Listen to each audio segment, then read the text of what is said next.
Welcome to the Lowe Post podcast, where the regular season is over and traditions must be honored. And I believe for the fourth straight year, the great David Thorpe of TrueHoop now, the revitalized TrueHoop, and I are going to do our 8x8 podcast, 8 minutes, and that is a loose timetable, on each of the 8 first-round series, although we may not get to 8 on Clippers-Warriors. Sorry, Clippers. Coach, how are you doing?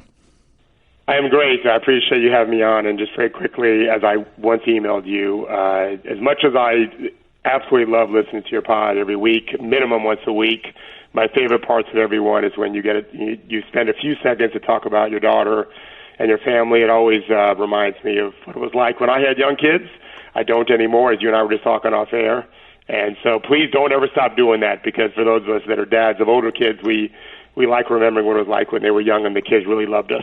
Hey, do you like remembering when it took 12 minutes for your 4-year-old to brush her teeth in like 4 different tantrums? Because that's what I lived through this morning. Is that a fond one for you? Well, it's different with twins because we just left it to themselves. I think as long as they were walking, we're like, you guys figure it out. Mom and I need a break. Okay, so we're going to do something radical for the NBA in 2019 on this podcast. We're going to talk about basketball. We're not going to talk about how 2 teams, including the Grizzlies, 5 seconds ago fired their coaches today, and some other things. We're not going to talk about Magic Johnson's 4-hour farewell press conference or anything like that. We're going to talk about basketball. We're going to put 8 minutes on the clock for each of these first-round series, and I have arbitrarily put them in order of my personal interest level. So it's a total dictatorship. You have no say in this. No one else has any say in this. We're going in the order that I want, from most interesting to Clippers Grizzlies. Are you ready, Coach? Yes, sir. We are going to put 8 minutes on the clock for 4-5 in the West, thanks to a series of tanktastic events from the Denver Nuggets, the Houston Rockets, and the Utah Jazz, a rematch of last season's conference semifinals, won 4-1 by Houston. Ricky Rubio missed that entire series. They split the season series this year 2-2. There were missed games littering some of those. This is counterintuitive, because the most interesting part of any Houston game is usually how in the hell are they going to guard James Harden? And the answer for Utah has been actually mostly Ricky Rubio, whose health is in question, and dropping Gobert back at the rim like most of these teams do. I'm actually more interested on the other side of the ball. Utah's offense, 14th in the league, although the numbers are much better than that when they play their Jay Crowder at the 4 lineup versus the Favors Gobert lineup. But we remember last season against a different, both stylistically and qualitatively, Rockets defense that switched all the time. The Jazz could not score. The Jazz could not score against them in the regular season. And so to me, this is a very competitive series. The numbers would say these are 2 of the best 3 or 4 teams in the league, if not the 2 best periods since about February 1st. To me, this series gets interesting if Utah can score on Houston. And that sounds weird because Houston's defense has been bad all year. But A, I think they have another gear. And B, we have some evidence that the way they play, although they don't switch as much as they used to, is a problem for a Utah team that doesn't have a post-up guy, dump it down, put somebody in the basket, and really only has Mitchell as a one-on-one guy. So, Coach, take that end of the floor. What are you looking for from Utah to kind of loosen up the works a little bit? Well, first of all, you stole my line. First thing I have is that they are the 2 best teams since February 1st. If you almost any metric you look at when you combine offense and defense. So, and for Utah, they've been shooting it great. I don't know that anyone would think of Utah as a great shooting team, but since February 1st, they've been shooting it great. And so my second note was Donovan Mitchell as a passer, because I do think they're going to switch a lot on ball screens with him. And Houston is not crazy tall. In fact, we know them as a team that likes to play small with P.J. Tucker as a 4, and even maybe sometimes I think they might throw him out some as a 5 in this series. But there's a lot of long, rangy guys that they have that seem to bother Mitchell at the rim, which is a very important thing for him to be able to get to the rim and finish. He's not the best finisher. And so, but what I do think is important is whether or not he's going to take on that role of being a shot creator for people, because if he can do that, because they will bring a crowd to him when he drives, and if he's willing just to make the easy play, remember, he's still a very young player.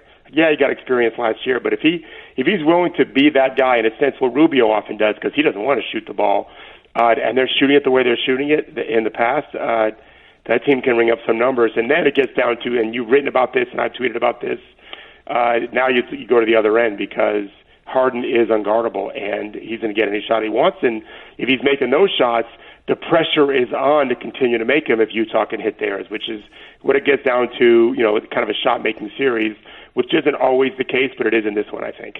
Yeah, when you talk about Mitchell and his making a simple play, I mean, the most obvious way to attack – now, Houston doesn't switch as much as they used to because they got nervous about 20 games into the season about – taking their big guys away from the rim and just hemorrhaging offensive rebounds, and they wanted to protect Chris Paul and Eric Gordon a little bit from just getting obliterated by big guys down low. So we'll see if they amp up the switching, but I think two areas for Utah to sort of scrounge some points. If their half-court offense is a little gummy, number one, offensive rebounding. They're a good offensive rebounding team, not a great one, and Houston is awful on the boards.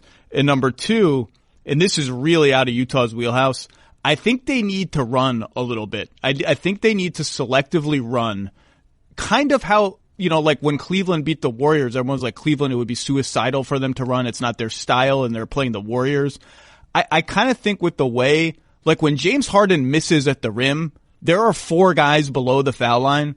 And if they get that rebound, I think Utah, which is a so-so offensive team, that's when they have to say, let's go. Let's look ahead. Let's see if we can get some easy points. It's not in our DNA. It's not the way we play, but maybe we can run into something. And I think that those are the little sort of side battles that make these series so interesting.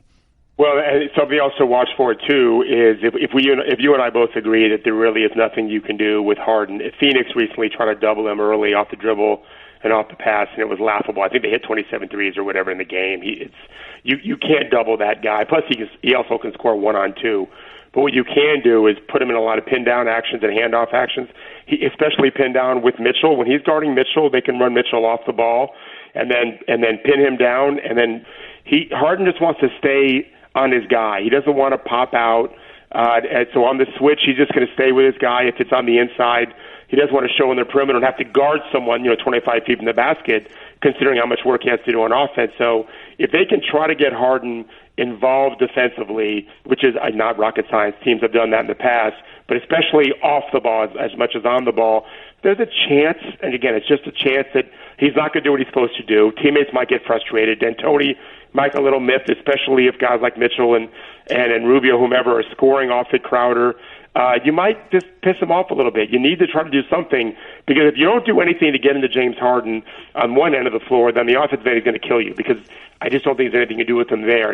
It's something that Utah can hang their hat on constantly in timeouts and before games and at halftime is let's get Harden off the ball into actions and make him do something. Yeah, it's something that really stood out on the film of this head-to-head in the regular season is Utah, when they got fancy, when they added wrinkles on top of wrinkles, they actually put Houston in problematic positions. So like instead of just running a pick and roll, have Mitchell screen for Rubio if Rubio plays, and then pop out behind another screen right away.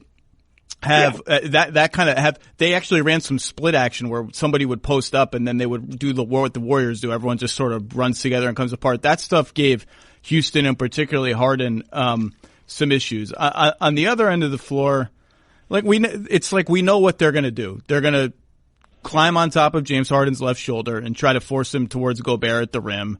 And if you recall, I think we're going to see a lot of Royce O'Neal, because he's the sort of most natural matchup for Harden. Exum being out is maybe a slight problem, although he's so bad offensively that I don't know that it is.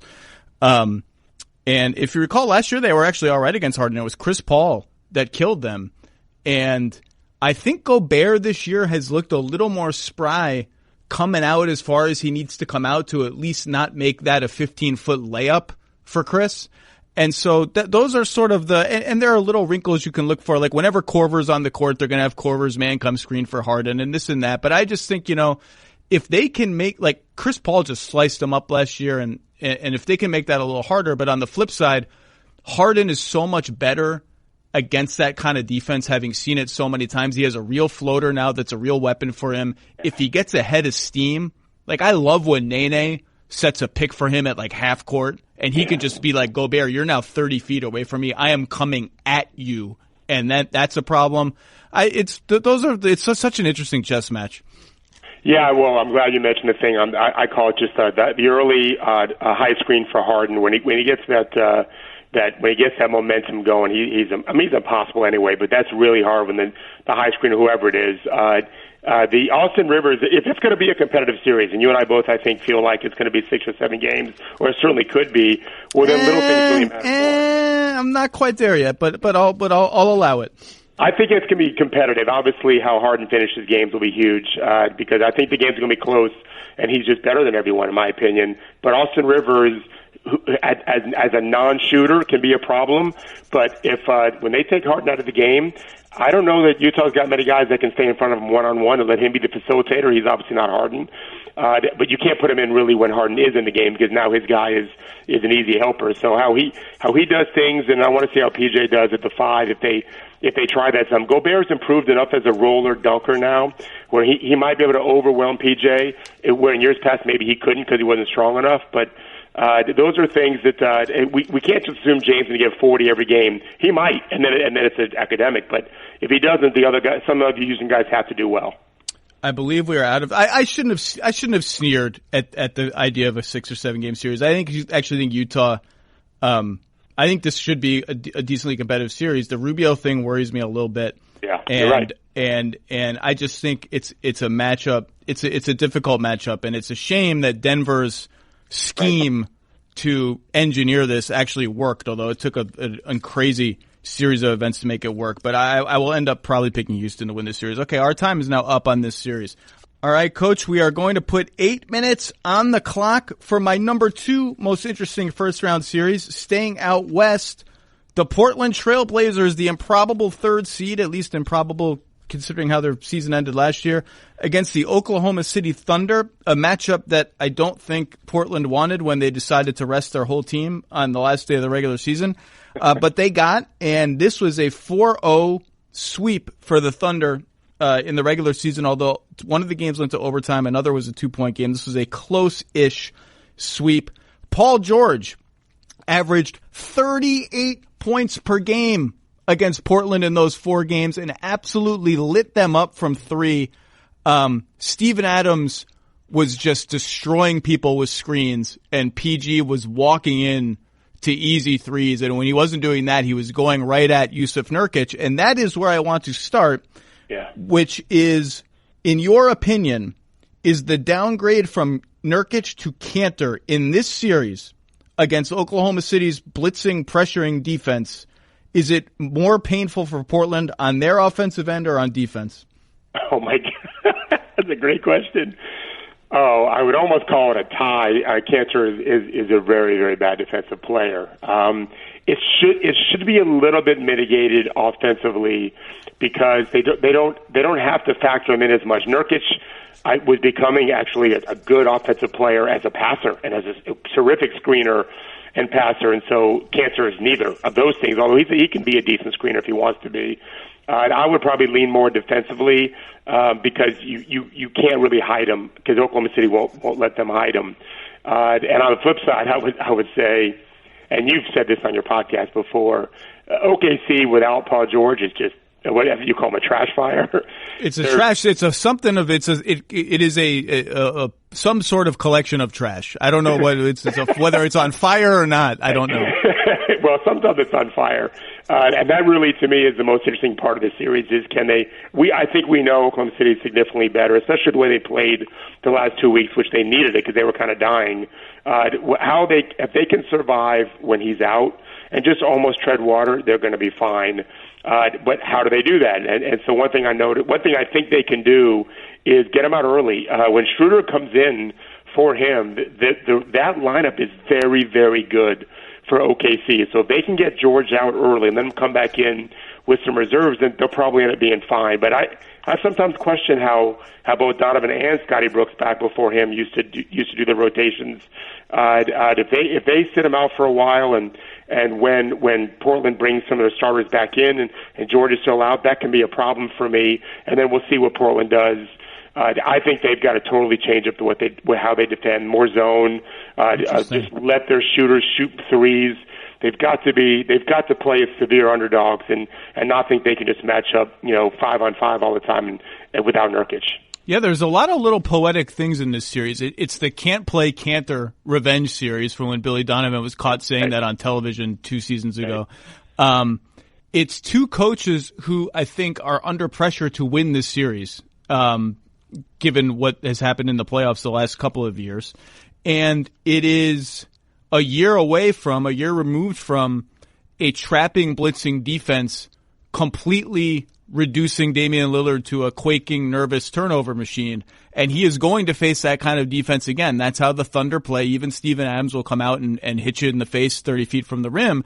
And that's why I almost think they might miss Nurkic more on offense in this series. Even though Cantor is one of the worst defensive players in the league and Nurkic is one of the best, Nurkic's defense is underrated. He became a good release valve for them. He could catch the ball 20 feet from the rim and make plays. Cantor can do that, but not quite as well and not quite as willingly. But that said, Dame, I think, has gotten better at handling that kind of pressure. He's just craftier. He's smarter. He'll string it out to the side. He'll split traps. He'll do all sorts of different things. I think he's a little better at it, but that's an interesting one. And I just wonder sort of if Cantor struggles, and we know he's going to struggle on defense, although Adams kind of is the kind of matchup he can hang in. It's not, there's no one's going to stretch him out. Zach Collins, it's one of those things where Zach Collins is sort of a year away, I think, from becoming a stretch five that could really change this series, but I'm interested to see him try. And I think Myers Leonard could have a little role in this series. Like if the traps are really starting to bother Dame or bother CJ, who's coming off an injury, maybe throw him out there and see if he can make some threes. But, the Nurkic Cantor thing looms large on both ends of the floor. Well, I'm glad you mentioned the offensive stuff. That's what really, and I wrote about this on TrueHoop a couple weeks ago. Nurkic as a passer was really kind of a revelation for them when you look forwards. You didn't really have to play so much with Dame and CJ with the ball, which is fine, having him with the ball. But when they can also score without the ball, it's just much harder to guard. And I wrote in my notes, no Nurkic means more off the dribble, which means it's easier to spot. So in other words, when they're playing without the ball and Nurkic had the ball, OKC doesn't necessarily know where the pain's going to come from. But when Lillard or CJ have the ball now, they kind of know where they can bring the crowd to, because Cantor just can't play the same way. And I do think Collins is something they're going to have to go to. The problem is he's going to be eaten alive by Steven Adams. That is a large, strong man, and Zach isn't that. Whereas Cantor is. And we talked about that. You said that. So that the advantage is a little bit mitigated with Cantor in, but on the other hand, there's a lot of things he doesn't do well. Let's see how OKC. I think Portland's going to play. I mean, you make a point about Stotts needing to win the game. I get it. But when you lose a player as important as Nurkic, you would think they would say, okay, third seed again. His job. Listen, if he does lose his job, he'll get hired the next day. So he absolutely. Should be Terry's a good coach. Right? There's no question about that. Yeah, what he's done is right. But I'd like to see Stotts really play with some stuff and just try some crazy things. And on the other hand, let's just see how good we want to see how OKC plays going forward. Are they the team that for a long time was putting Paul George in at least the conversation for MVP because they were such an upstart team, or are they the team that kind of died along the way until the very end? How Russ does in terms of emotional IQ, if he stays under control and just controls his team. Not just for his own emotions, for them as a group, that they should be fine in 6 games. But if he doesn't, I think Portland, they have the talent mostly because of Lillard, who's actually probably underrated. He's one of the best players in the world, and I know that you know that because I've heard you talk about him. Then Portland can be dangerous. Yeah, I think Russ. But look, they've won every game, and he's played pretty well in these games. But he can get carried away with give me the ball on the block and let me throw up these bank shots from 14 feet. And I think Portland would be excited if he got caught up in a sort of one-on-one, let me rock the baby and do my taunting down here. Turnovers are going to be something to watch. This is the number 1 turnover forcing defense in the league in Oklahoma City against a team that's pretty good at taking care of the ball. Same with rebounds. Oklahoma City is a great offensive rebounding team. Portland's a good defensive rebounding team. And Portland, they know they have all sorts of tricks to deal with that kind of pressure defense. They'll screen the screener, so they'll hit Adams with a pick on the way up and sort of give Dame some momentum. They'll do that kind of stuff, but Kanter's just not as good at it as Nurkic, and Portland's. The thing that Portland has to overcome in every series is, the best playoff teams have two big wing defenders that when they face Oklahoma City, they say, okay, one's on Russ and one's on PG, and the little guy, you go hide on Ferguson over here. And the Blazers just don't have that. They don't have that luxury. Now, they can play around with the matchups a little bit and see what they can do, but it's going to be impossible for them unless they really get gimmicky to have a lot of minutes where Russ is going to have Lillard or CJ on him, and they're going to have to live with that. And I think they will, as long as they can do a good job on George, which they did not do. And that was primarily Harkless, some Aminu. We'll see who that matchup is. And George is playing great too, and I don't know that he's if he's not playing to the level that he was during that time. Of course, we know the playoffs things can change a little bit. Let's just hope for one thing, at least for me anyway. I want to see Lillard shoot 15 to 17, 18 threes a game. CJ about 12, 13. Just if they're going to lose, go down with those guys just jacking it. Yeah, and the interesting thing with Portland that I'm always fun to watch with him is sort of who gets the Harkless minutes. Like, they'll start Harkless and Aminu, and it's boring to say, but a lot of Portland's success will come down to, do those guys make open threes? Because if they do, Portland will win games, and if they don't, Portland will lose. But they'll downsize from that, and they'll play Dame, CJ, and Hood together. I don't know that they'll dare to play those two with Curry. We'll see. But they can kind of get funky with littler lineups and then put one of those little guys on Grant and keep Aminu on George and play with the matchups that way. And they got some interesting stuff they can do. This is still, without Nurkic, a talented team. If CJ's healthy, it's a talented team. It's a polished team. And, unless they kind of quake like they did last year against a trapping defense, they're not going to beat themselves. And Oklahoma City, I haven't checked the numbers in the last week since about a week ago when half the teams in the league stopped trying, but this was the 29th offense in the league for like 2 months.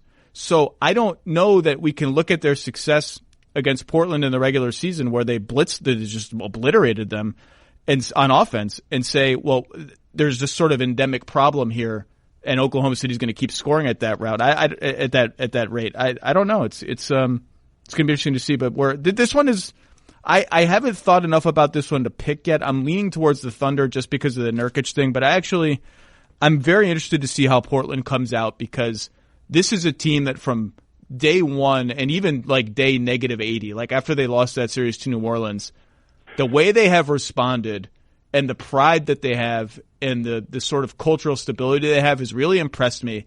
And I think they are really hungry to come out, even without Nurkic, and say, what happened, and just show, even if it's they lose in 7 or something, what happened last year is not who we are as a team. And Damian Lillard in particular, what happened to me last year is not who I am as a player.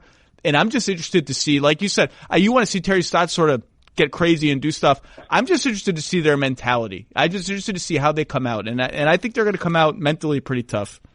We saw Virginia did in college after losing in the first round last year. You referenced Steph Curry as an amazing leader behind the scenes.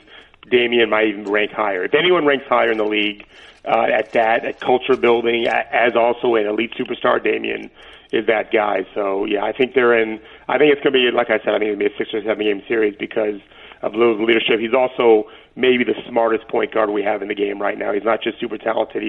He's like a computer chip on the court, just figuring stuff out all the time. So he'll put them in a good position a lot. Okay, we are out of time, and we are going to move on. Stop the clock.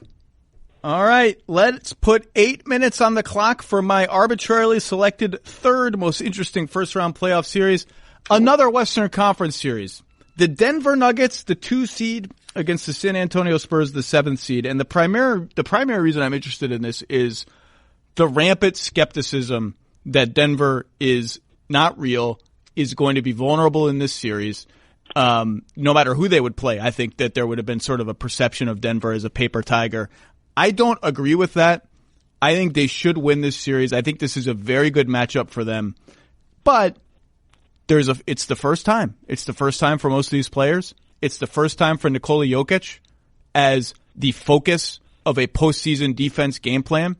And we have seen him commit lots of frustration fouls, get thrown out of games, get mentally taken out of games. I don't think it's going to be a problem. I think he is smart enough and in control of himself enough to realize, okay, this is the real season, but you just never know. However, I think this is a good matchup for Denver. Jokic destroyed San Antonio, although they split the series 2-2. Denver was missing tons of players in every game.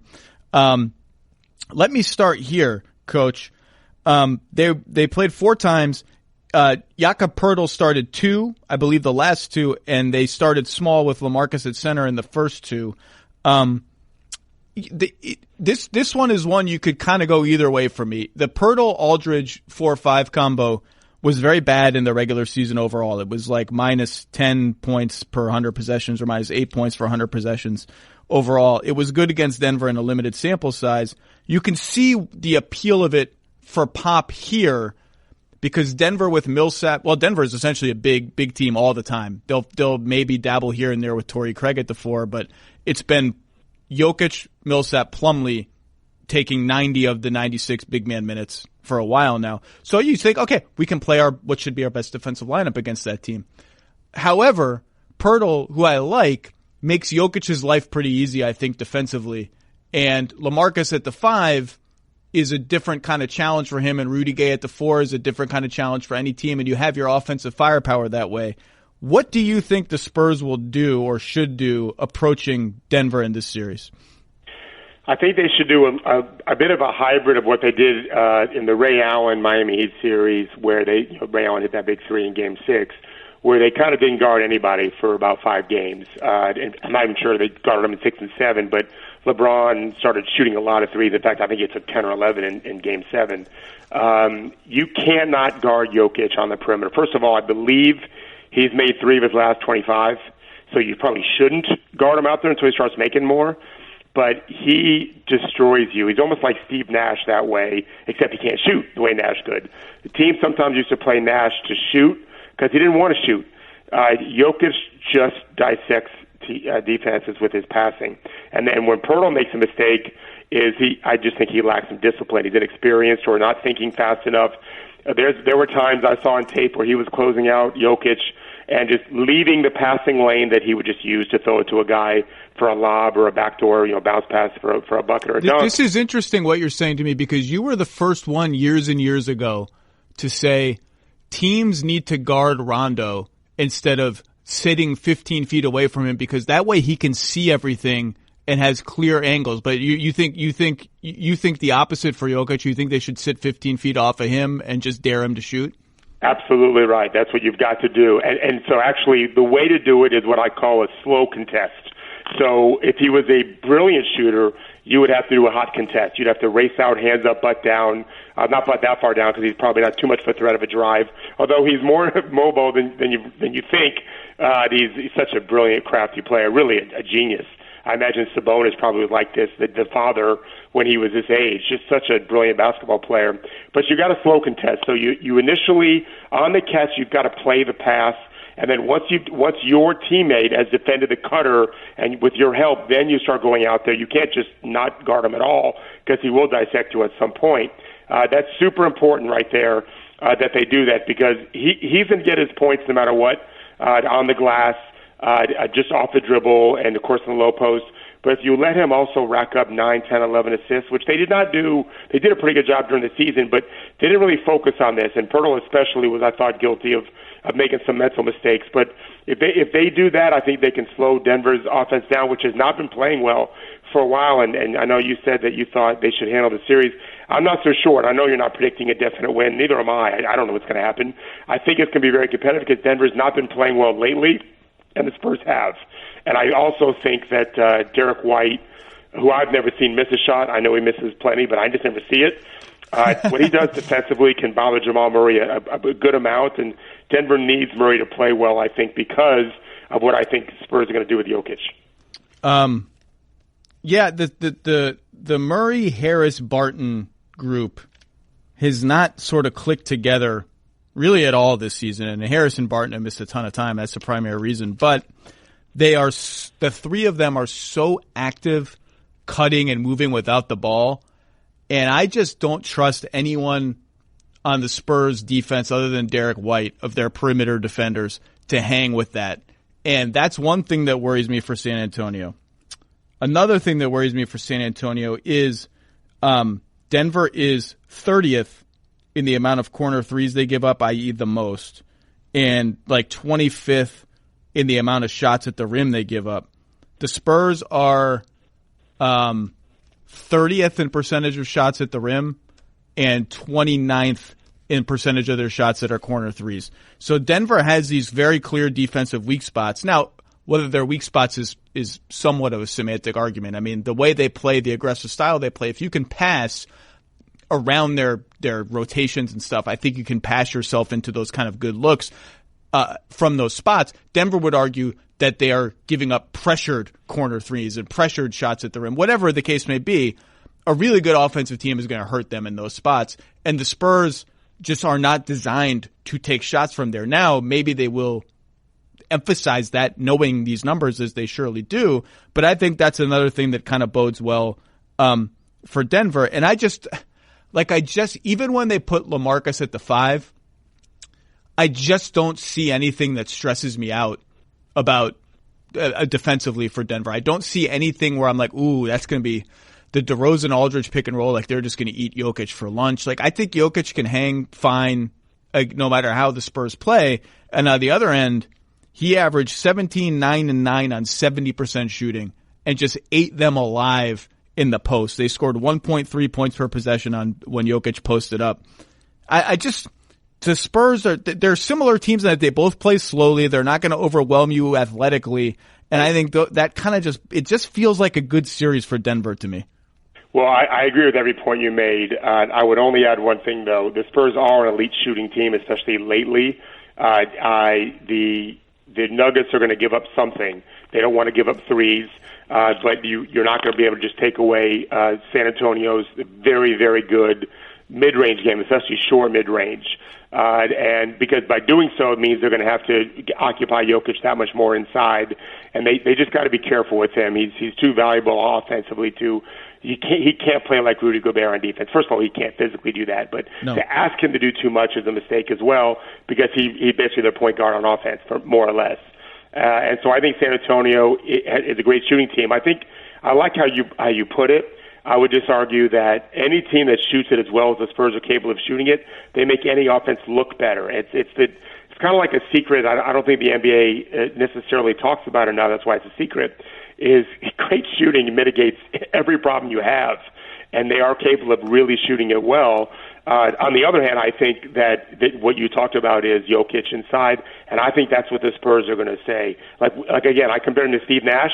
You remember when Dallas played Phoenix one time and basically just did not let Nash be a passer, and he averaged like 30-something in the series at a couple of 40-some-odd point games. And I don't remember who won the series. It went 6 or 7 games. But that's kind of how I think the Spurs are going to play Jokic. They're going to play him to score, and he might put up some big numbers, but other guys won't. And then later in the game, if they've not been doing much all game long, you can extend out a little bit more and then double in a little bit, because those guys haven't really – shooting is part of a rhythm thing and a confidence thing. And that's where I also think the seeding matters, Zach, is how – we talk about mindset in a lot of these series. If Denver takes the approach of, well, we're heavily favored 2 seed, and I think they are going to feel that, well, then those shots become even more. You know, you've been in those arenas. There is a palpable feeling in these postseason games that the Spurs guys are pretty young. A lot of them haven't experienced it, but plenty of them have. Denver's a little bit different. They're going to have to make some big shots, and if they've not been shooting them for 3 quarters, and all of a sudden they're going to have to in the 4th, and I think that's what Pop's mode is going to be early on anyway in game 1 or 2 is, let's force Jokic to be a scorer early, and then let's kind of take him away late and see how those guys react. I'm not convinced they're going to react great, and San Antonio goes home 1-1, and then I think it's a great series. Yeah, I think it's a game 1, game 2 series. I think the Spurs need to steal one of the first 2 in Denver and shake their confidence a little bit, and I think Denver's crowd is going to come out absolutely amped. First playoff game since Iguodala left there. And if Denver can sort of feed off that and come out and say, hey, we are a legit 54, 55, whatever they finished at win team. Let's go prove it. We're not nervous. We're going to play free and easy. We like this matchup. Then I think the series will turn in a friendly way for them. And the last thing is that, I love LaMarcus Aldridge. I considered him for my All-NBA team. I didn't put him on. I think he's one of the great floor raisers in the NBA, just competes on both ends, just does his job. I get a little nervous for the Spurs when I look at a matchup and I see 48 minutes of really good post defenders to throw at him. And that's what the Nuggets have. If they can play every possession with, now there'll be switches and mismatches and they'll run cross screens and all that junk for him. But if it's 48 minutes of, and we've seen it against Golden State. Now none of these guys is Draymond Green, but when he's got 3 post defenders who can all guard him one-on-one, it can be tough sledding for him. And I think this matchup is going to be tough sledding for him. Yeah, no, you're not wrong with that. And when Jokic, I kind of look at the other way too. When Jokic goes out and Denver's not nearly as good, that's when San Antonio's got to really make some hay. It's got to be a decision before the game, as hey, let's be smart about how we're subbing, so that when they rest Jokic, we've got a really strong group, whatever they think their numbers tell them, because they're going to have to make some serious hay when he's out of the game. That's it. Let's pause and move on to my 4th most interesting series of the first round. Let's put 8 minutes on the clock for my 4th most interesting series. Finally, we are moving to the Eastern Conference, and we are moving to my NBA home away from home, the Toronto Raptors, the number 2 seed in the East, against finally back in the playoffs for the first time since Dwight Howard and his favorite Candies left Orlando. The Orlando Magic, who had a very nice season and a very nice run toward the end, and actually split the season series with the Raptors.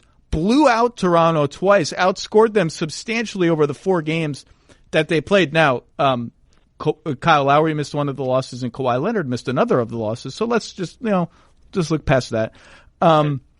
See, this is interesting primarily because Toronto has had this season where Lowry's in, Leonard's out. Leonard's in, Lowry's out. Marc Gasol comes in. Who are we starting? Blah, blah, blah. They seem to have settled on Marc Gasol as their starting center. I think Gasol-Vucevic is an interesting matchup for they're similar players, a little different, but similar and both very good. And Toronto feels primed to me to come out and feel comfortable saying, this is who we are. We know who we are as a team. We're confident. We're home. I'm interested to see how they come out, but Orlando's defense has been top 3 in the league for 3-4 months now. That's a real thing. They have Aaron Gordon, who can at least physically match up with Kawhi Leonard. Kawhi Leonard has shot 42% against the Magic this year. They have Jonathan Isaac, who has been an absolute problem for my guy Pascal Siakam, shot 34% in this series. Give me one thing that gives you hope, Coach, that this is a competitive series for the Magic.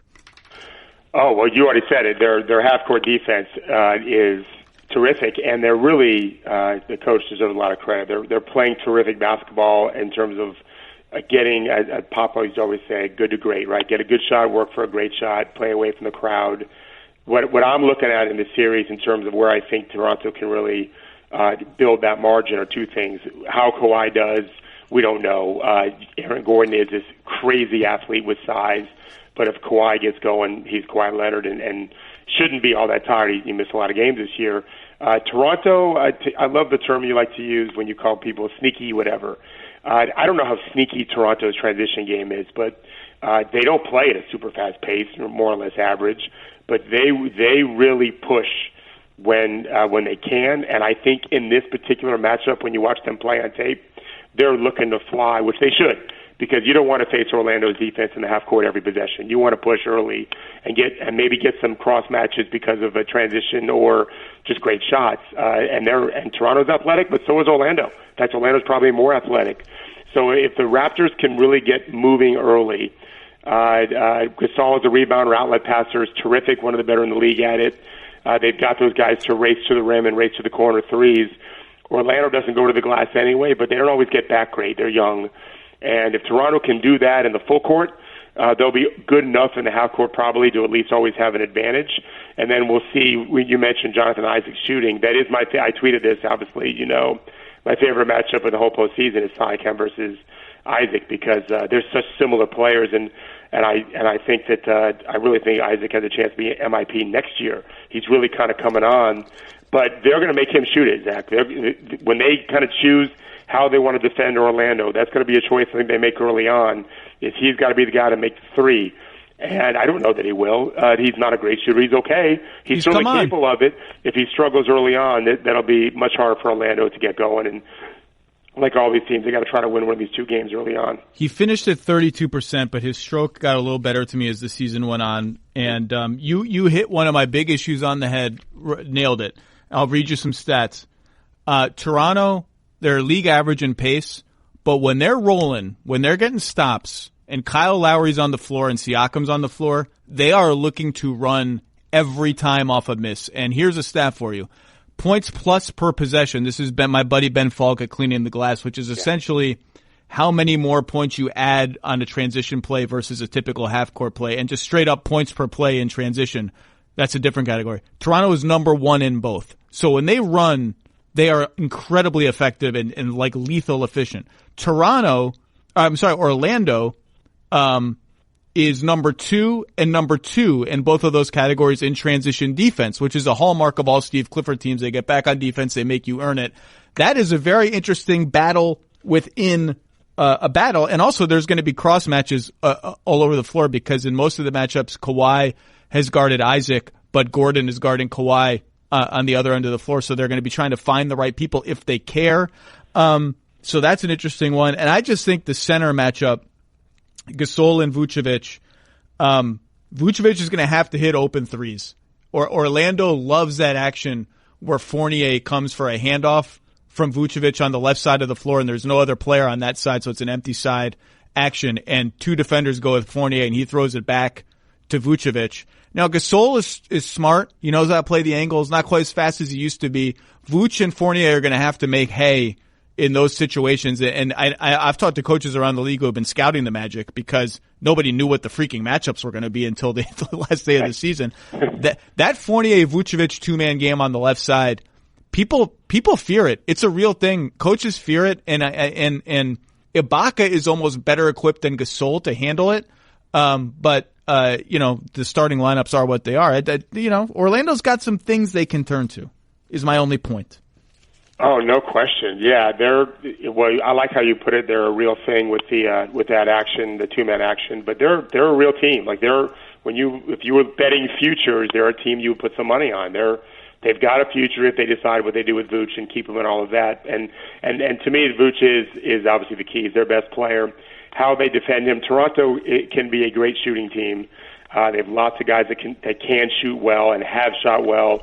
And Orlando knows he's not a guy that can be super active and protect at the rim, so they got to try to get him to hang back, and that means shooters can be open. Gasol's got to be willing to shoot that shot. Has to be. Gasol's going to have to be more willing than he was. Now, he started to get more willing toward the end, but they got him in part to shoot pick and pop threes and shoot trail threes, and because he's a natural pleaser, he has spent his early time in Toronto looking for everybody else, and there's been a method to that. The method is they're passing more, their assist rate up, the ball is moving, everyone's happy, but in playoff time, if he has open threes in those scenarios, he's got to take them and he's got to make them. Yeah, I think that's exactly right. I think there's one thing I'll be looking for that we haven't talked about yet is the Raptors. I don't know if it's something they've talked about. I've never asked Masai this, but they like to have Kyle switch on to big wings like Aaron Gordon and let the other team think that that's a mismatch. Absolutely. It's fun to watch a lot of times. Kyle it's like Jameer Nelson used to be the same way. It was not easy scoring on that. Well, I think whatever Kyle weighs, I think his ass is like 40% of it. Whatever the body weight is, that's where it is. Yeah, that's something we value as coaches. Trust me, we look at that when we're scouting. He's not an easy guy to score with down there, and it screws up Orlando's offense, which is literally what they want to do in the first place. Is if they can get you to change what you're trying to do and get this quote-unquote mismatch, the mouse inside, good luck with that. That's exactly what Toronto would do. Orlando's got to be disciplined and not fall for that. And then on the other end, I think that the Raptors can attack DJ. I like DJ Augustine. I've been a fan long before he kind of resurrected his career, but he is a defensive liability that Toronto's got a lot of guys with talent to take advantage of it.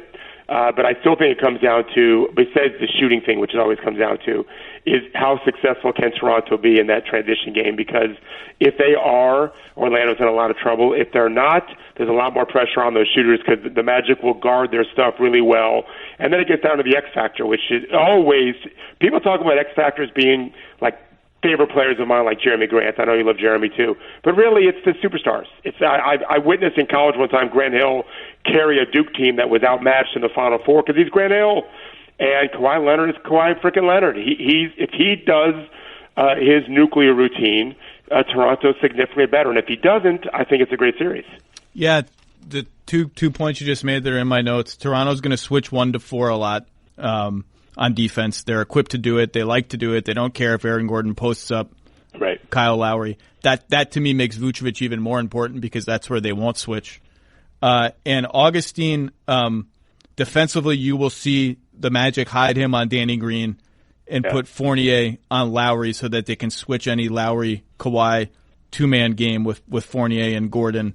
And anytime there's a cross match, that makes transition that much more fraught and just who can exploit that. So I think this has a chance to be, if not a super competitive series, although I think it could be competitive, a fun one. But we will now move on to series number 5, and we will stay in the East for the Indiana Pacers and the Boston Celtics. Okay, the 4-5 series in the East, the only one remarkably that was set in stone before the final night of the regular season. Indiana, which is now a 500-ish team since Oladipo's injury after starting off very well, wore down. They had a hellish road schedule toward the end and have been struggling. And I think they actually may be a little fatigued after having everyone sort of have to carry a little bit more of a load against Boston, who has been good luck figuring them out, but they've been surging toward the end of the season. The Baines-Al Horford double big lineup has been very effective, and I think this is a good series for it against an Indiana team that plays two traditional bigs almost all the time. My big question, the big picture question, there's always one end of the floor that I think is the swing end, and to me, why I think this series is such a bad matchup for the Pacers is I just don't know how they're going to score against Boston, even with Marcus Smart, who would have started on Bojan Bogdanovic, the Pacers' best offensive player now.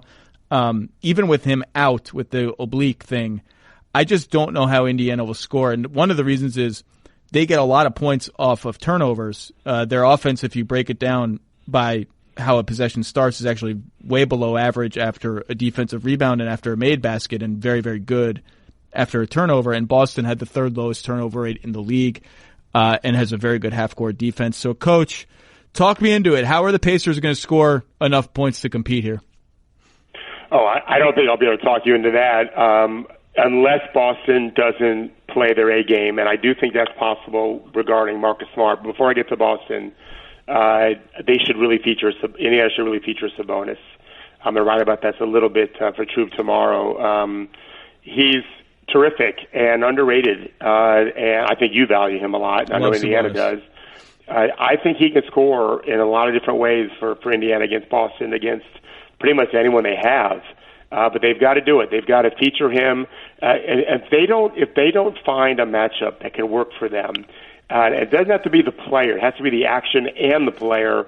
Then they really don't have a fulcrum to kind of wheel around. You know, they've got to have that one thing that seems to work for them and cause Boston problems where they start scrambling around. And I think Sabonis is the answer to that. But here's what I'm looking at with Boston. You've mentioned mindset a few times. So let's say you're Boston and you just lost your energy, your glue, your heart and soul, not just your best defender, but the biggest will. Horford's probably the most valuable player. Kyrie's their best player, without question.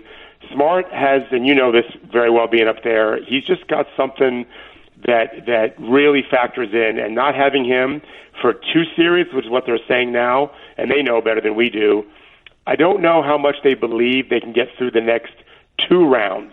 And that is where I worry, Zach, is, to me, belief is the most important thing, right? As they said in Shawshank, hope is such an important thing. I don't know how much they hope. Last year they rallied up and it was incredible, but it was a different thing. This year, with the struggles they've had, to suddenly lose Smart, I just don't know if they believe they're going to get through. Indiana, yes. Milwaukee, I'm not sure. And then remember this, Indiana treats every possession like it's a boxing match, especially defensively. They guard you so hard. And I still think Boston's a superior team. But to go through that slog without Marcus Smart, knowing they've got Milwaukee next, I just don't think we're going to see Boston's A game, which is why I think this series will be competitive. You know, I love Marcus Smart. I had him first team all defense. He shot it well from three this year. Everything you just said about him inspiring his teammates and lifting them and have these plays that you cannot quantify their impact, he makes them. If you have Jaylen Brown, Jason Tatum, Gordon Hayward playing well, and Terry Rozier who can play the two, I just think you have enough wing power, even against the Bucks, because we don't know if Brogdon is going to be able to play that series yet.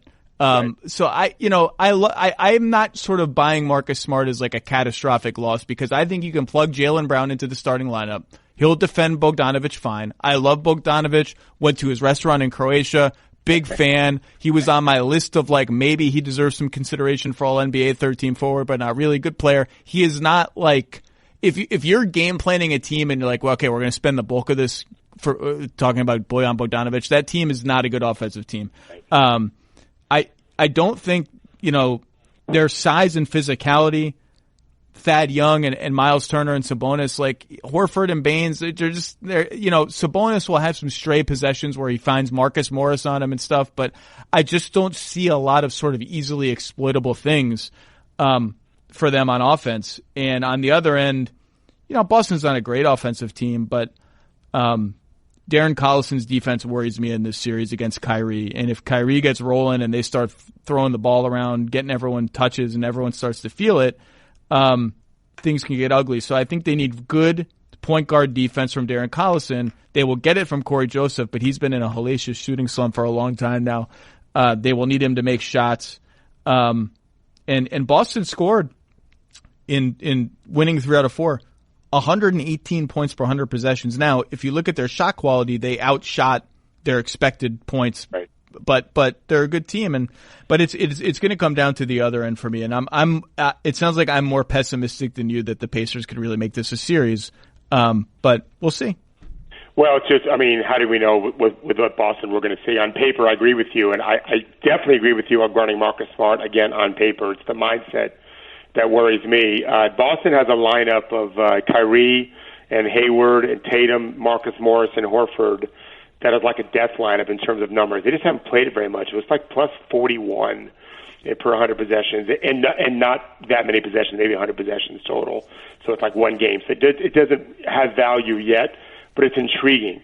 They've got to find something that can work. Not if they have to struggle to beat Boston and Indiana in 7. I worry about them very much going forward. But if they can put away Indiana in 5 or so, which is certainly possible because Indiana can really struggle to score, it'd be great if they could find a lineup that they can really hang their hat on and end games with or end the second or fourth quarters with, and that might be one of them. I want to see. So one interesting thing is going to be see Boston, how they're going to not guard Thaddeus and Miles Turner. And every time I watch Indiana play, I think, oh, Miles Turner should shoot the ball. Oh, he should shoot the ball. Oh, he should shoot the ball. And a couple of times, he's agreed. He's had some games where he's taken, I think, 11 threes. He needs to do that every series because you asked the right question. How are they going to score? Well, if they're going to score consistently, they've got to be green-lighted, those guys. If Thaddeus won't do it, Miles Turner does it on occasion. He needs to do it every time, or they're really going to struggle to break 95. Well, you see every team do it now, and we're going to see Boston do it. They'll put their center, Baines, on Thaddeus Young, and they'll put Horford is nominally the power forward next to Baines. They'll put him on Turner because he's faster and he can get out to that 3-point shot, and that's going to create a cross match on the other end because they want Turner on Baines to have him around the rim. So, which of Horford and Turner can shake loose for open threes and hit enough of them is going to be a bellwether, but we'll see. I'm not that interested in this series, so let's move on to series number 6 as we're reaching the end here. You ready, Coach? Yes, sir. All right, Coach, we're going to move on to the Philadelphia 76ers and the Brooklyn Nets, and I actually think this is, for our 6th most interesting series, I think this is quite interesting. Starting with, we don't know really the status of Joel Embiid, who has been held out of a bunch of games with knee soreness, and then there was a little bit of different messaging from Elton Brand and then Brett Brown on the last day of the season about whether Embiid would be ready for Game 1. And Philly's biggest advantage in this series, obviously, is star talent, but particularly the Nets just don't really have people who can physically match up with Ben Simmons and Joel Embiid. And I think the number one thing you have to do to beat Philly is just not get mowed over by those guys. And Joel Embiid mowed over the Nets, mowed over Jarrett Allen, 30 points per game on 60% shooting in the regular season. Jarrett Allen has no chance to guard him in the post. They even tried Rondae Hollis-Jefferson on him in the last game to sort of just junk it up. Let's put 5, non-centers, play no center, maybe front and scramble and this and that. And Simmons, like, you could, Rodions Kurucs, DeMarre Carroll 3 years ago, I think, would have been one of the guys that can withstand a Simmons transition rush. I don't think he is anymore. So Philly's physical advantages. Now, the Nets have some stylistic and schematic advantages we can talk about, but Philly's smash you in the face guys are smash you in the face guys against the Nets. And then you double down with the Embiid-Redick dribble handoff game on the left side of the floor. The way Jarrett Allen plays, where he just doesn't guard people and he sits near the rim, I mean, if Joel Embiid sets a solid screen for JJ Redick, it's over. He's going to hit threes all game long. So that Embiid's health is like, if he's healthy, they have a lot of built-in places to go. And if he's not healthy, then I just kind of don't know what to say anymore. Well, I'll add something to it, just to enhance what you're saying. Almost everything I wrote starts with Embiid. He's the difference maker. Ben Simmons is going to be a great player, but he's not there yet for reasons that you know well, and I think every listener that watches the NBA knows, because he's still limited with his shooting. By the way, interesting series for him. Yeah, they used him as the primary defender on D'Angelo Russell quite a bit, and I think the sort of with this new Philly team that we've barely seen, the who guards the opposing point guard and who does the opposing point guard defend, or who does the opposing point guard defend when Philly has the ball? Those are sort of the fundamental starting points for thinking about the Sixers. And who defended D'Angelo Russell was a lot Ben Simmons in the last couple of games they played, which is interesting. Yeah, and he's capable of being an elite defender in any of those situations. But Embiid is the difference maker. I think if Embiid was just an average player, this would be a very, very. I think the teams are even. Basically, I think they're more even than anyone realizes. With that exception, he's just that much better. You make a point of the side dribble handoff with JJ. It's the same thing on both ends because Joel doesn't want to leave the paint, and Joe Harris can really shoot, and so the handoffs with Harris can be the same kind of thing. We're going to see a lot of side dribble handoff, 18-foot shots to three-pointers. The difference is the Nets don't have much else besides Russell, whereas the Sixers have Simmons in transition and Embiid. And I don't know. I think we're going to see the Nets constantly challenge Embiid because he doesn't want to leave the paint. And on the other end of the floor, if Philly is trending where they need to, they're gonna really mix up how they use Joel, because if they just let him play at the top of the key, which is amazing, then they're letting Brooklyn off the hook. I don't like when announcers, and I know you hear this, they always feel like every time Embiid shoots the ball, he's settling. Well, you get 3 points when you make those shots. And because he's such a great passer, similar to how Jokic plays, when you can run your offense that spread with the other team's big guarding at 25 feet, guys get wide open. But if you only do that, then you don't take advantage of his ability to play bully ball inside. So I like to see Embiid move around a lot offensively, and he needs to be healthy for that. That's why we're not really sure what to say if he's not. Yeah, it's also, part of the physicality thing is that the Nets are a smallish kind of team compared. I mean, Philly's a huge team, obviously. Yeah, JJ's the smallest guy on the floor. They have Tobias, they have Butler, Simmons, three guys who are, just big and strong and can post. And the Nets can actually, they have Russell and Harris and depending on who they start as at the three, whether it's Carroll and Kurucs, or they can get a little smaller and put LeVert in, and the lineup with Russell, Dinwiddie, and LeVert has been awful, but it's a way to, like, the speed versus size thing. The Nets have the speed edge and they have a little bit of a playmaking edge, and we've seen since Philly sort of dispensed with the entire idea of a point guard or a point guard sized defensive player, we've seen these playmaking little guys, not so little, you know what I mean, playmaking point guard types really light them up, including Russell and including especially Dinwiddie in a few games. I think the Nets are, like you said, they're going to go at Embiid. They're going to, if you're going to drop back and give D'Angelo Russell floaters, he's going to take them, and then he's going to take some other stuff that's a little more valuable than floaters. I think the Nets have some interesting cards to play in how many playmakers can we get on the floor at one time? How much can we sort of ping the ball around? and just get ahead of this defense? And what cost are we going to pay on the other end? And really, if the cost is Tobias Harris and Jimmy Butler are going to post up a lot, I think they're happy to pay that cost. Yes. The Embiid cost is the one that is too expensive, and they cannot pay it because he will put Jared Allen's afro in the basket and shoot 15 free throws every game. And they'll just have, what they've done is they'll just have to double team him, which they've done. And Embiid is a good passer, but a turnover prone passer. And I think that will also be tested in this series. So I think the Nets have they got some stuff to hang their hat on, but if Embiid is healthy, I'm not sure it's going to matter. Well, that's what it boils down to, is just how active he can be. I'll say this. We've talked about a few teams that have to win the first two at home. I've always been a huge fan of Brooklyn. I once told my wife, and she agreed, that I never wanted to work in an NBA job, and I still don't, but if I ever considered it, it would be just in one place, and that would be in Brooklyn. I think that's the coolest place to I think it's the sexiest, coolest sports franchise we have in America. Wow. And if they go back to Brooklyn 1-1, that place, well, you tell me, how incredible is that crowd going to be? And I've been at games where the crowd, I almost feel like, really were the six men. I don't think that's always the case in the NBA for lots of reasons, in part mostly because these players are professional basketball players, and they've dealt with this before for a long time. I just can't. I think that crowd will be it'll be great if they're down 2-0, but if they're at 1-1, I think you're going to see an incredible crowd reaction to stuff. And so Philly's got to play well, and that's why Embiid's health is so key. Boban is not someone we can't just ignore him, no pun intended. They have some options when he's in the game, but it's just not the same. And I do think that they're going to. I think if you're the Nets, you're thinking about trying to get into if a player in the NBA, Zach, has a hurt hand, it seems like people keep hammering his hand. It's the same thing with a big guy that supposedly has got a bad wheel.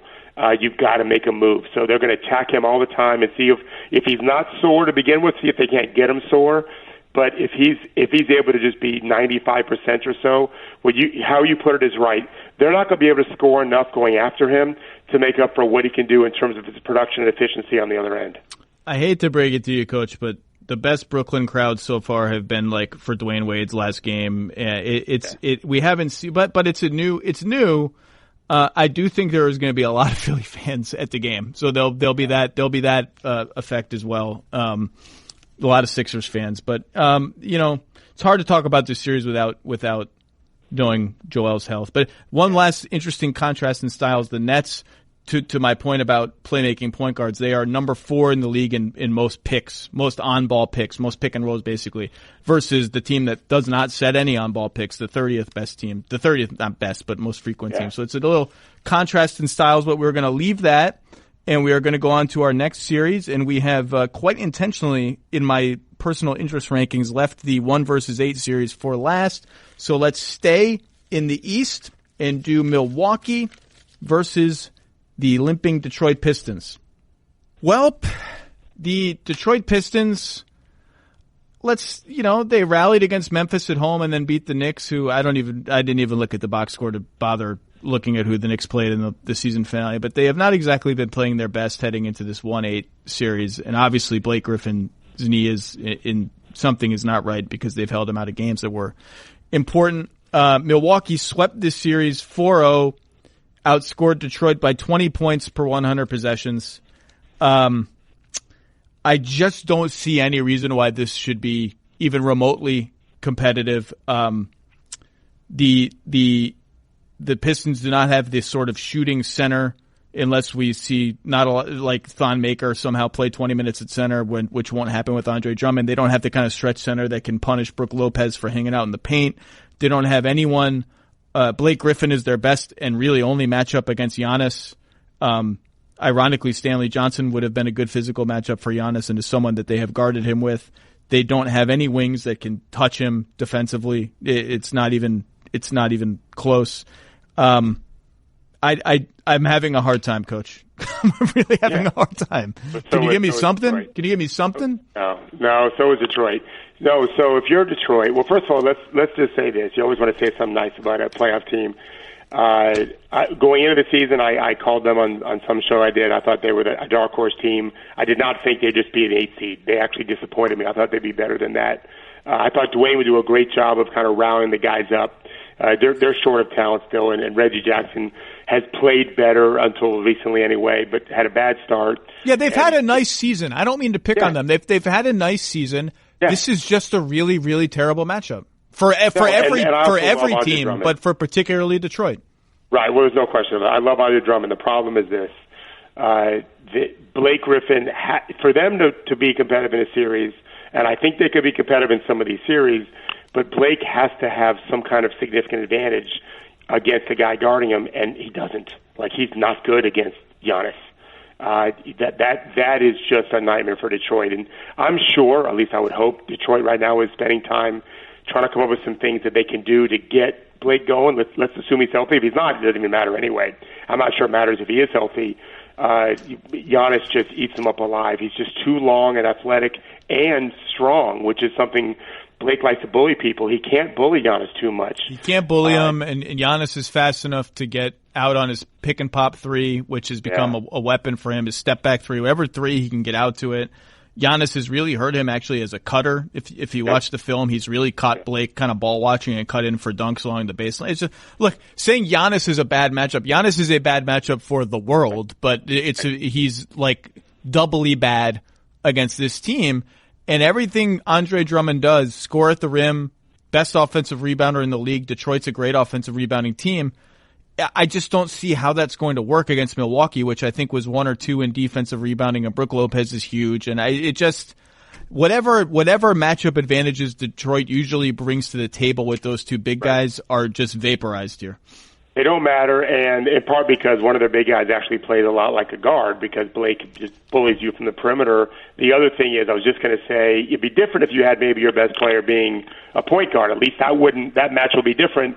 But then you have Eric Bledsoe, who's one of my favorite players in the league, and I think he's playing his best basketball. I'm writing about him actually for tomorrow as well. I don't know if he's going to be on. I don't think you've done your All-NBA team yet, I've heard, but I'm sure he's in the running for all defense for your stuff. First team all defense for me. Yeah, he's got to be. He's terrific, and I really love the way he's playing. And so when I watch this series, and I'm going to watch it because I want to project out a little bit, I wrote down for both this series and the next one we'll talk about a drama-free first round. These teams are lucky enough, although the Warriors have a tougher test, to just be much better than the team they're playing. And they need to get through drama-free because drama's coming. Like, suspense is coming. Talent is coming to try to beat them. This is not going to be the case with Detroit. Milwaukee just needs to roll through. I wish Brogdon was back. I don't know if he'll be back even for the next round. He obviously is an important player for them, but it won't matter in this one. It'd be good for them to get a series under the belt because they haven't done that in a long time. To get a win and then get ready for what probably is going to be Boston. I will say, it's impressed me all year dating back to when I did a big profile of Chris Middleton, and I talked to people who were with him. He has this youth camp in Charleston where he's from. Yeah. And I talked to people who go to that camp with him, and they say, little kids would come up to him. These are campers, whatever, 11, 12 years old, in awe of an NBA player, and say, hey, man, we hope you make the All-Star team. You want to make the All-Star team or blah, blah, blah, and all these big goals. And Chris would say, no cameras there. Not knowing any reporters are going to ask about these conversations, would say, hey, man, I just want to win a series. Like, I just want to win one series. And I think that mentality has spread through the whole team where they don't think of themselves as proven. They don't think of themselves as entitled to one game against Detroit. And I think that's and that's from Bud to Giannis, and Giannis sets the tone for everything. Giannis is well aware he hasn't won a playoff series. Now, he's played well in the playoffs, but he hasn't won one. Middleton said he stewed all summer about, and this didn't even make my story. This is just us shooting the breeze before a game. Yeah. He just kept thinking about, I wish we had home court against Boston in Game 7. I kept thinking back to all the regular season games we blew to not have home court, and it's just making me so mad. Like, I know that I'm not really anything in this league until I have playoff success. It's just eating at them. And even without Brogdon, and even without maybe Mirotic, although they're saying I think the latest was he might be ready right off the bat, yeah. I think they are going to come out with an absolute killer mentality and blow the doors off the Pistons. I just think it's going to be they are not going to warm up for round 2. They are going to come out and say it's the playoffs. Let's go. The last thing I'll say is I want to see this happen from both strategic and entertainment perspectives. If Blake is healthy, I'd like to see them invert the matchups and have Drummond guard Giannis and Blake guard Brook Lopez, who's just going to sit out there and pop for threes. Like, we've seen a lot of teams do that, have their centers guard Giannis. Yeah. Detroit has been unwilling or reluctant to do that because maybe Andre, he's got quick feet and quick hands, actually. I don't know if they just don't like it. I think it would just be fun. Just give me something fun, that's all. Well, Giannis shooting the three is a big deal. I wrote that on my notes. I don't think he needs to shoot the three in this series. I think he needs to make threes, though, now in order to take them going forward. And they're going to build teams are going to build walls around the rim and will be capable of doing it and guarding the perimeter better than Detroit.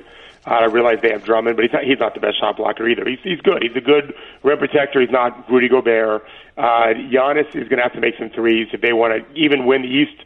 He's probably going to have to make some threes, and he's got to take them. He's not willing to take them. He's not going to make them. And so this is a great series where they're going to be up double digits a lot, Zach, and so that should give them the confidence to shoot it. I'll leave you with this. I really love the point you made about Middleton and that all these guys know they haven't won a series. That is in their DNA. I've got a kid that I'm working out for the draft. I don't do that often, but I've got a really talented kid who I think plays like Chris Middleton. He's a 6'9", 7'2" wingspan wing, basically. They used to be a fat guy. Now he's a 6'9", 222 guy. And when I tell people he plays like Chris Middleton, I have to laugh. Because just 2 years ago, I never would have said that. Even though I liked Chris Middleton, he wasn't that guy. And Zach, he knows it.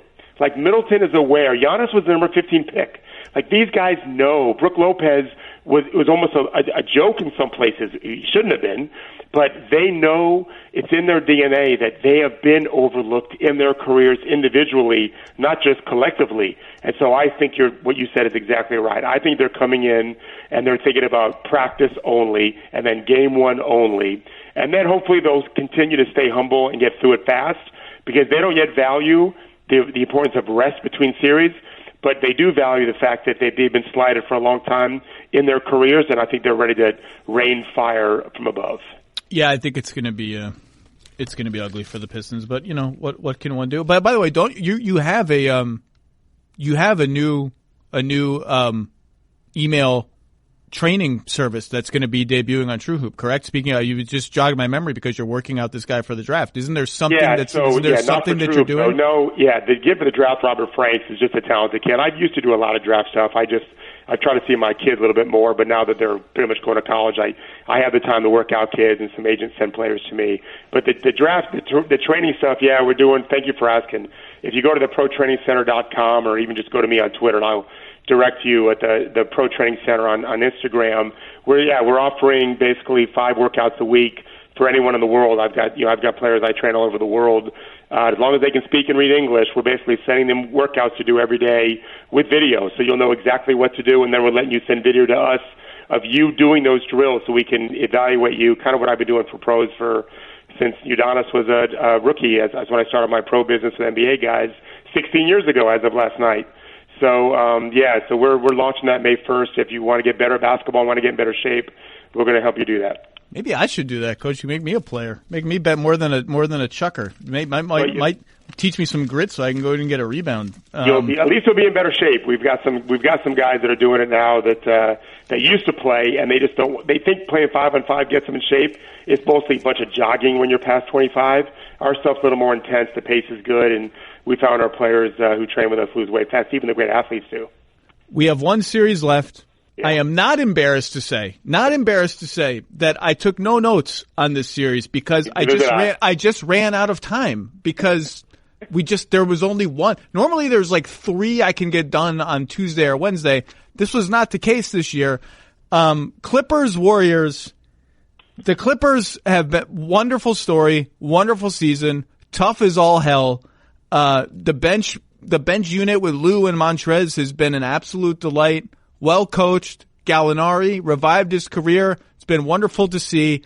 They are starting Landry Shamet, Shai Gilgeous-Alexander, Patrick Beverley, Danilo Gallinari, and Ivica Zubac against the Golden State Warriors. And I just see nothing but pain.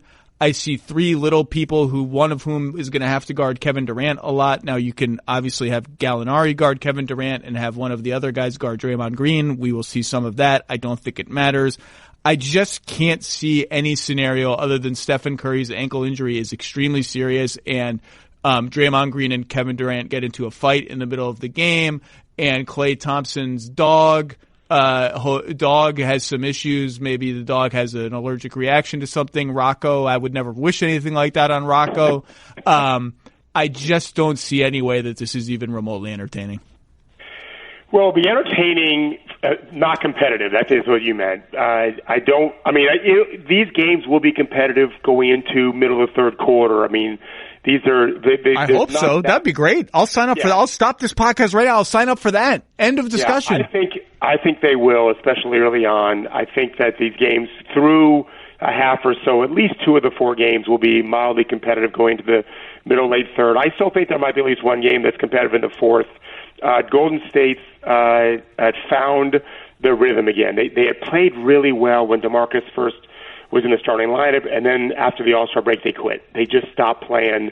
And so if you look at their advanced metrics over the course of the season, they're down a little bit. But that bad stretch is in there, and I wrote about this a couple weeks ago on TrueHoop. They're back to playing great. The starting 5 has figured out more and more how to play. DeMarcus, we'll see how he does. Actually, in my newsletter tomorrow, I pretend to be Steve Kerr as to what he says to these guys before game 1 because, I mean, as you put it, the Clippers are starting 2 rookies and 3 little dudes. Patrick Beverley doesn't know he's little, by the way. Oh, Patrick Beverley. Look, I don't want to even call. I hope that I'm afraid of Patrick Beverley. I like Patrick. We've talked. He's a nice guy. He's come on the jump. I hope he never hears that because he'll come at me and say, I'm little? Okay. Yeah, I heard a story. I don't remember who told me now, but a player from his area told me he's the one guy. He's from I think he's a rough area, Chicago. He's like the one guy that nobody there will mess with. This was like 5 years ago. This guy told me this. He's amazing, but he is indeed small, and he'll fight like crazy, and they will. I actually think if the Warriors, let's say we talk in 3 months, I see you in Vegas this summer or whatever, and the Warriors have won a championship, I'm probably going to say, you know what, playing the Clippers was the best thing for them, because that's a team it's not about talent, it's about fight. We're gonna see how Golden State handles their emotional IQ, and it's specifically DeMarcus.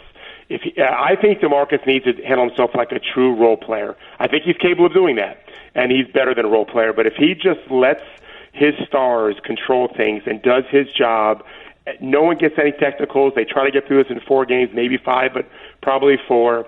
They're going to be much better suited going forward. If the drama starts creeping in now, they lost to Cleveland that one series years ago. It was mostly Curry's ankle, but they also were drained, emotionally drained, like we've seen Harden get a couple of times. They've got to avoid that. It's going to be a grind, and whoever, they play Houston maybe second round, right? If Houston gets through Utah, but again, Denver, the basketball gods. I will finish by saying this: the basketball gods are coming for Denver because.